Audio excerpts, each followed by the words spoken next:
Okay, friends, just like I mentioned in the last video, we are now going to practice what's called making an inference. And making an inference is something that we can do every single time we read, whether we're reading about Marian Anderson, whether we're reading about Emma, or any other book that we're going to read in the future. It doesn't even matter if it's a literary or informational. We can always, always, always make inferences to help us be better readers. So, one of the ways that we're going to make inferences is by following these thinking steps that you guys see here in purple. So we only have 2 steps for when we make an inference, step 1 and step 2. We're going to practice those steps together. But first, I want you guys to know that when Miss Papa or any of your other teachers talk about making an inference, what that means is when readers figure out something that was not completely explained in the text or something the author didn't help you. And you might be thinking about, well, if the author didn't tell me, if it wasn't explained, how am I supposed to make an inference? That is what we're going to practice today. You're still going to figure out some information about the text that is not explained or that the author doesn't say by combining your background knowledge. Your background knowledge is what you already know, the things that you already know about before you even start reading the story. And you're going to use what you already know with text clues. So that is what you're going to read. That's something that you learn from reading the story. When you take what you already know and you take what you know from the text and you put those 2 things together, they help you learn more about the story. So we're going to practice that on page 14. But before we jump into page 14, I want to talk about these vocabulary words that we saw once again. So enthusiastically is a word we'll see on that page and that we've heard before. Enthusiastically is to have great interest. So if her church was enthusiastic about her singing, they had a great interest. They were very excited that Marian was singing. We also know that Marian, though, she endured humiliation. Humiliation is when you feel embarrassed about something.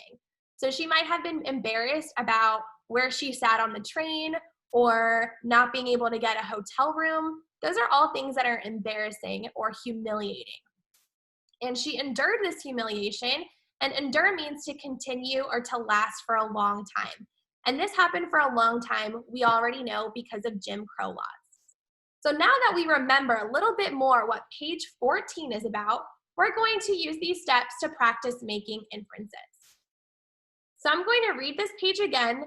We're going to review what an inference is, and then we're going to use step 1. Make sure that while I'm reading, you are thinking about how was Marian treated and how did that make her feel? We are going to use inferences to answer that question. So let's go ahead and read this page and keep that question in our minds. As a young woman in her 20s, Marian was invited to many states to sing. Sometimes she traveled with her accompanist by train, and where they were seated in the dirty and crowded Jim Crow car reserved for Negroes. When she arrived at her destination, she often sang the same program twice, to separate audiences, one white and one black, or to segregated groups, whites in the best seats and blacks in the balcony. Many times she was welcomed enthusiastically by her audiences and could not get a hotel room because she was Negro. No matter what humiliation she endured, Marian sang her heart with dignity. Her voice left audiences weeping or in a hushed awe as they strained to hold on to a memory of every opulent note. And then here we have the song, which you guys can read on your own. You guys already heard me sing it. So now that we have refreshed our memory about page 14, we want to make an inference. We just talked about how making an inference is figuring out something that's not fully explained in the text or something the author didn't tell us. So we're not sure 100% how Marian feels. There's no sentence on this page where the author says, Marian feels like this because. There's no sentence that just spells it out for us. So what we're going to do is we're going to make an inference. We want to think about how is her treatment, the way that she was discriminated against, how do we think that made her feel? The author doesn't tell us, so we're going to infer. Step one, we want to use text clues about what we read. So we want to think about, what did I learn? What did the author write? Or what are the most important events or facts that I learned from reading? So I'm going to take a second to highlight what things that the author did write and what some of the most important events are. That means I'm not highlighting everything because that's not helpful. I want to think about, what are the things that the author wrote that tells me how she was treated or how she feels. So for example, the first sentence, as a young woman in her 20s, Marion was invited to many states to sing.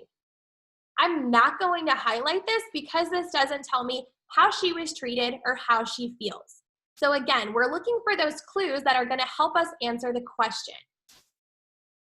We know that part of the way that she was treated was, we know discrimination, but we want to know how. So one way that she was discriminated against was she had to sit in the dirty and crowded Jim Crow car of the train. So while she went to different places to sing on the train, or to sing, she had to ride the train to get there, and where she sat was not in the very nice parts because of Jim Crow. Now, we also know that most of the time when she sang, or actually every time that she sang, at least in the United States, she sang to segregated groups.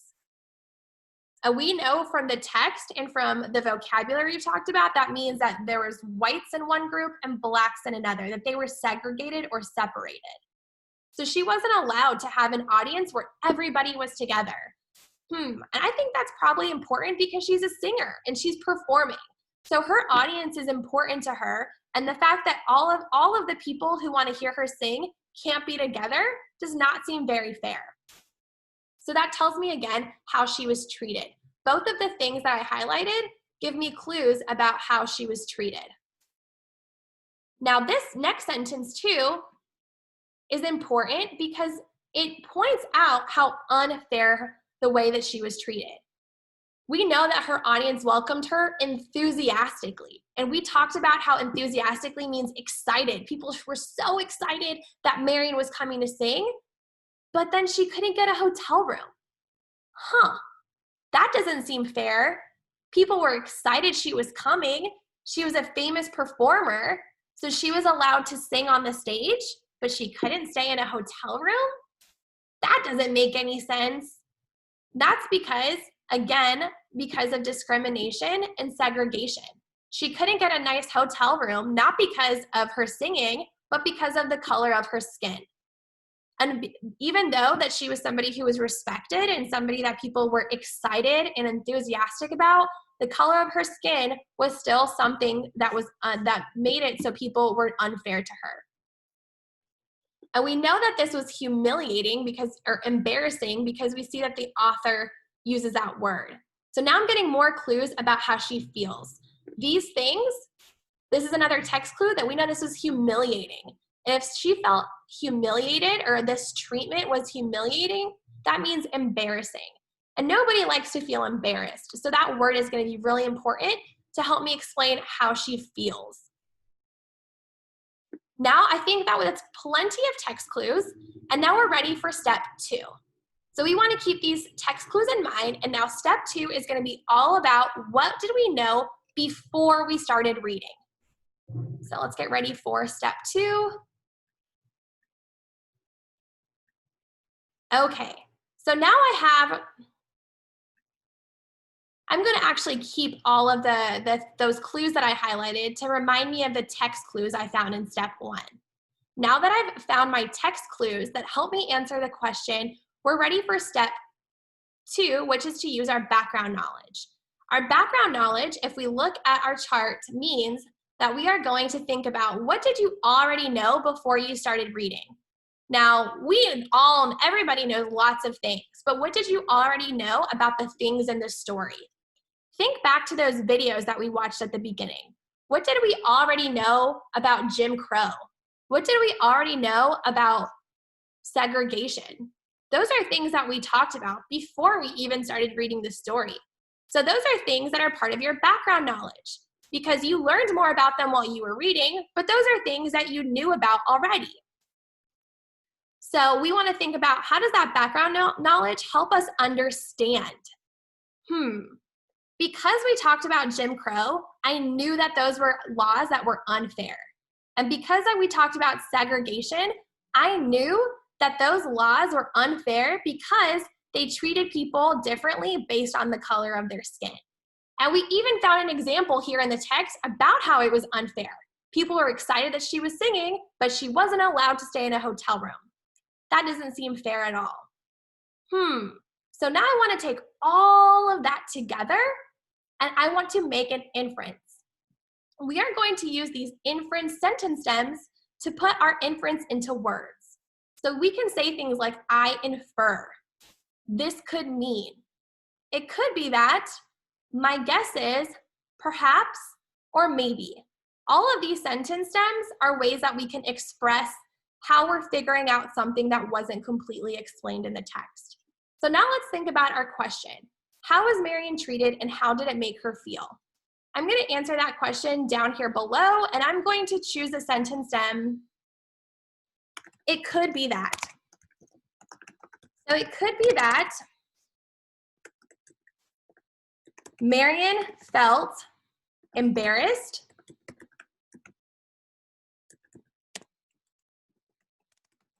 and upset. Why did Miss Papa say that she feels embarrassed and upset? Because if I go back and look at what we highlighted, I see the word humiliation.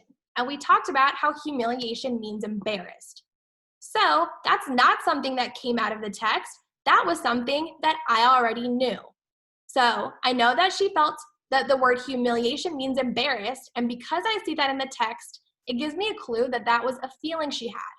So it could be that Marian felt embarrassed and upset. Why did she feel like this? It's not enough to say that she was treated unfairly. We want to know, why was she treated unfairly? So that's why it's important to go back to the text. She was treated unfairly because where she sat was dirty and crowded on the train. She had Jim Crow laws that didn't let her sit where she wanted on the train. They didn't let her sing to all one audience, and they didn't let her get a hotel room. It could be that Marian felt embarrassed and upset because Jim Crow laws didn't let her sit in a nice seat on the train, perform to the same audience together, or get a hotel room. This is a good response to the question because it gives me lots of details. I was able to not only talk about Jim Crow, which was something I already knew about, I was able to take those text clues and be more specific about how those Jim Crows were unfair. They were unfair because of where she sat on the train, of how her audiences were segregated, and how she couldn't get a hotel room. So we know what Jim Crow is, we use that background knowledge, but we want to combine it with those text clues that we highlighted to explain more about the way she was treated. And the way she was treated tells us that she probably felt embarrassed or upset, because those things are embarrassing and they are upset. But does it say in the text, Marian felt embarrassed? No. Does it say that she felt upset? No. We had to infer those things. We had to figure out something that was not fully explained using these two steps. So we're going to look at one more example and we're going to do the same thing. We are going to infer. We're going to figure something out that's not fully explained in the text. So for our next example, here we have this same page. I'm sorry, here we go. Here's our next question. How do the words in the song relate to the text and illustration about segregation? So we have a new question and we want to use our inference steps. I have Miss Papa has the wrong page. No, I don't. Yes. Okay, so this question is not what I needed to be. So sorry. Okay, so we want to think about how do the words in the song relate to the text and illustration about segregation? Just like I do in writing, or just like you guys do in writing, I'm going to annotate the prompt. So how do the words in the song relate to the text and illustration about segregation? So I'm not reading this whole page. All I'm doing is I'm reading this song. And I know that this is the song because those words are italicized or slanted. So here we have this, and now we want to think about, okay, so now let's read the song. Miss Papa's not going to sing, I'm just going to read. When Israel was in Egypt's land, let my people go. Oppressed so hard they could not stand, let my people go. Go down, Moses, way down in Egypt's land, tell old Pharaoh to let my people go. Okay, so now we read the words in the song. We want to think about, this is backwards. We want to think about what are some of these text clues? So what do we learn from the song? Something you guys have already seen me highlight is let my people go. That seems important because it's repeating. I see it over and over in the text. So I'm learning with those text clues that that's something the author really wants me to pay attention to. I also see that this song is about how people want to get out of somewhere. Why do they want to get out of this place? They probably want to get out of this place because of the word oppressed. Oppressed is another word that means that people were being treated unfairly. So I'm going to try to write unfair with my highlighter so that we know what the word oppressed means. So now I have two text clues. I know that this is about letting people go because they were oppressed or treated unfairly. So I have some clues for the text, which is step one. Step one, as we see here, using text clues, which is what I highlighted here in the song. Now that we know what our text clues are, we want to think about background knowledge. What do we already know before we read this song? We know that this is a song, so it's not the character speaking, and the author is using a song in the story because Marion is a singer. We already know that Marion is a singer. We also know that Marion is someone who is treated unfairly. She's discriminated against. So if I combine that with what I know about the song, what do they both have in common? That's right. Marion and the people in the song were both being treated unfairly. We know that because the word oppressed means to be treated unfairly, and we know that because Marion had to face segregation. So something that Marion and the song have in common is unfair treatment. And this is important because it already answers the first part of my question. How do the words in the song relate to the text and illustration? In the illustration, we saw that picture of the colored only sign on the train, which tells us, again, that the people were being treated unfairly because it tells us how they were segregated. I'm going to highlight the word segregated again so that it reminds us about the sign that we saw in the illustration that said colored only because of those Jim Crow laws. So now that I know more about the text, now that I know about the illustration, by thinking about these text clues and thinking about my background knowledge, I can now answer this question, and I can answer it using one of these sentence stems right here. So how do the words in the song relate to the text and illustration about segregation? The words in the song, or let me use a sentence stem, I forgot about that. So the words, this could mean the words in the song are about unfair treatment for people who were oppressed, because that was a text clue that we highlighted. Now the illustration tells us it also tells us about that unfair treatment. So this could mean words in the song are about unfair treatment and that people in the illustration, like Marion, were treated unfair. So this sentence that I have here, I'm trying to put it so you guys can read the whole thing. This could mean in this song, this could mean words in the song are about unfair treatment or people who were oppressed, and that people in the illustration, like Marion, were treated unfair. So this answers the question because we talk about the text, we talk about the illustration, and we made a connection using our background knowledge and using our text clues to infer. There's nowhere in the text that explains this, but we were able to figure it out using our steps. So I know this is a long video, but I hope that it made sense that you guys saw me do it step by step on 2 different pages, because now this is something that you guys are going to practice for the rest of the week. So now that we've had some examples, I'm now going to show you in the next video how to do your exit ticket, and that will be your last thing for today.